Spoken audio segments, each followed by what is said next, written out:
A civil war had torn his country in half for 3 years, splitting neighbors into enemies and turning cities into battlegrounds, and yet it was not a president, a general, or a peace treaty that finally brought both sides back to the negotiating table. It was a footballer, standing in a locker room thousands of miles from home, holding a microphone instead of a weapon, daring to ask an entire nation to forgive itself. That footballer was Didier Drogba, and long before he became a symbol of peace, he was simply a frightened little boy watching his parents disappear behind him at an airport in Abidjan, Ivory Coast. Ivory Coast itself was a young nation when Drogba was born, having gained independence from France only in 1960 under its first president, Félix Houphouët-Boigny, who ruled the country for more than 3 decades. By the time Didier Drogba came into the world on March 11, 1978, in Abidjan, the country's largest city, Ivory Coast was often praised as one of West Africa's economic success stories. His parents, Albert and Clotilde Drogba, worked as bank employees, doing their best to provide for their family in a nation still shaping its own identity. At just 5 years old, Didier was sent away to France to live with his uncle, Michel Goba, a professional footballer chasing his own career through the lower divisions of French football. For 3 years, young Didier moved from town to town alongside his uncle, never fully settling, never fully belonging anywhere. At 8 years old, a visa complication forced him back to Abidjan, only for his parents to lose their jobs shortly afterward, sending him right back to France to live with his uncle once again. It was a childhood defined by distance, by suitcases packed too soon, and by goodbyes that came far too early for any child to fully understand. By 1993, his parents finally joined him in France, and for the first time in years, the family was whole again. But football, not comfort, was quietly shaping the boy's future. Unlike many of the superstars who would later become his rivals, Drogba was no prodigy. He enrolled in university to study accounting while playing amateur football on the side, uncertain whether the sport could ever become more than a passion. It was not until 1998, at the age of 20, that he signed his very first professional contract with the French club Le Mans.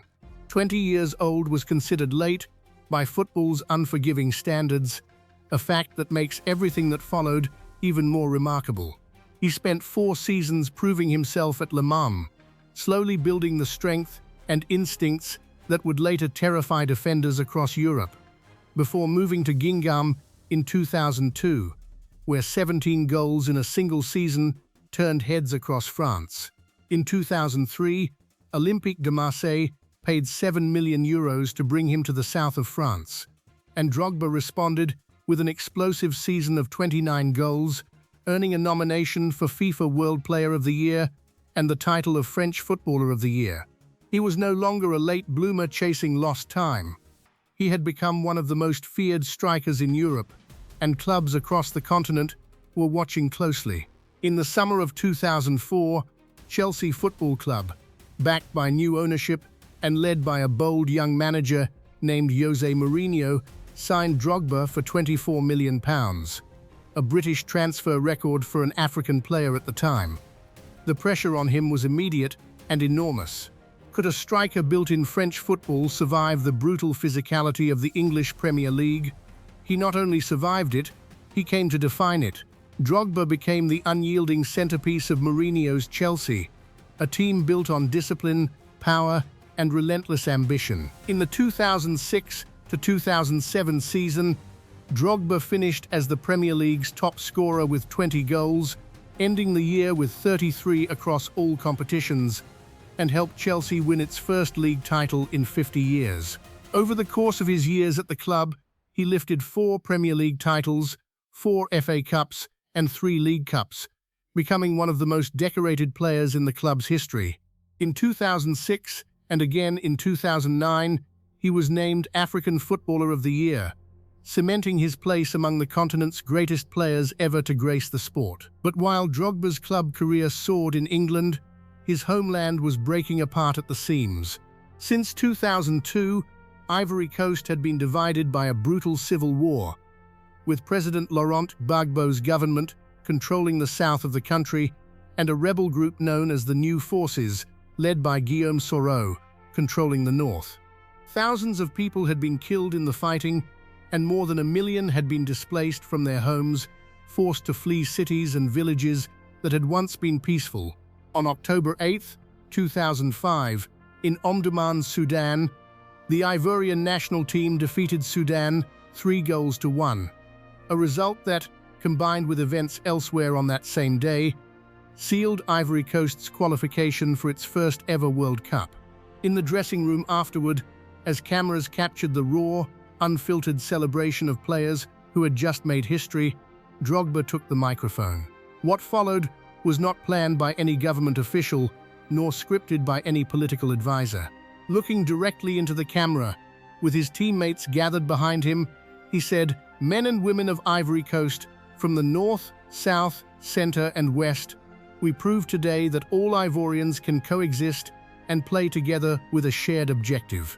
Then, in a moment that would be replayed across the country for weeks, he and his teammates dropped to their knees. "We beg you please, on our knees, forgive, forgive. The one country in Africa with so many riches must not descend into war like this. Lay down your weapons. Hold elections. All will be better." Within weeks of that broadcast, both sides in the conflict agreed to a ceasefire and returned to peace negotiations. By early 2007, after a lengthy negotiation process, an official peace agreement was signed, and President Gbagbo himself declared the war over. Drogba pushed the moment even further, convincing football officials to move a 2007 World Cup qualifying match against Madagascar to Bouaké, the rebel-held stronghold in the north. It was the first major public event held there in years without the sound of gunfire, a symbolic step that showed just how far the country had come since that night in Sudan. Yet peace in Ivory Coast remained fragile. Elections that were originally scheduled for 2005 were repeatedly delayed and were not finally held until 2010. When the results were disputed, violence flared once again, a reminder that a single speech, however powerful, could not permanently undo years of division on its own. Still, Drogba's role in bringing the country back from the edge of collapse was never forgotten, and it stood as one of the clearest examples in modern history of how sport could influence events far beyond the boundaries of the game. Back on the international stage with the national team, Drogba's Ivory Coast side, often called the Golden Generation and featuring stars like Kolo Touré, Yaya Touré, and Didier Drogba, carried enormous expectations but repeatedly fell agonizingly short of major glory. In 2006, Drogba captained Ivory Coast to the final of the Africa Cup of Nations in Egypt, only to lose on penalties.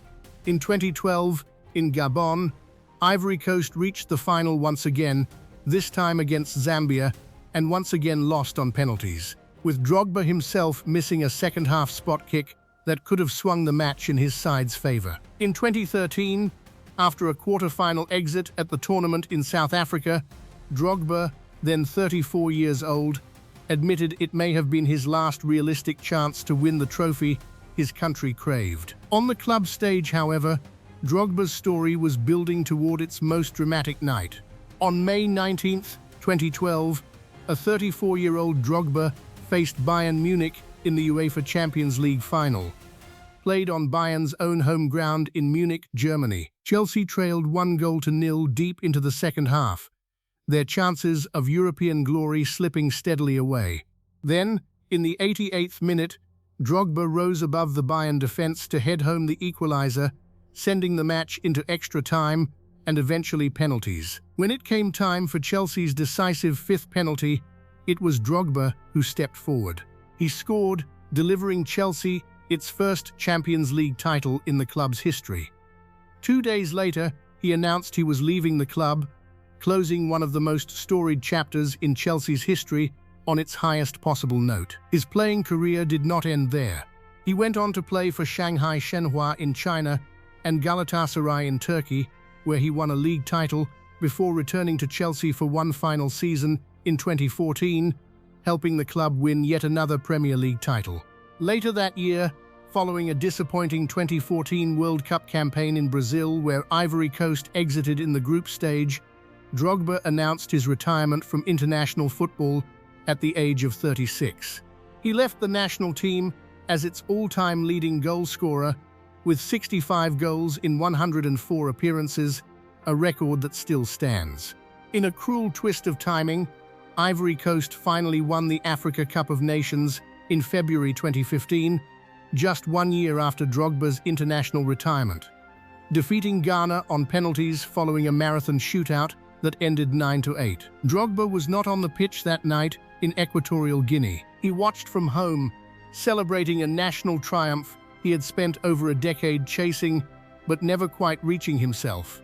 Ivory Coast's president, Alassane Ouattara, declared a public holiday to mark the country's first Africa Cup title in 23 years, and celebrations filled the streets of Abidjan long into the night.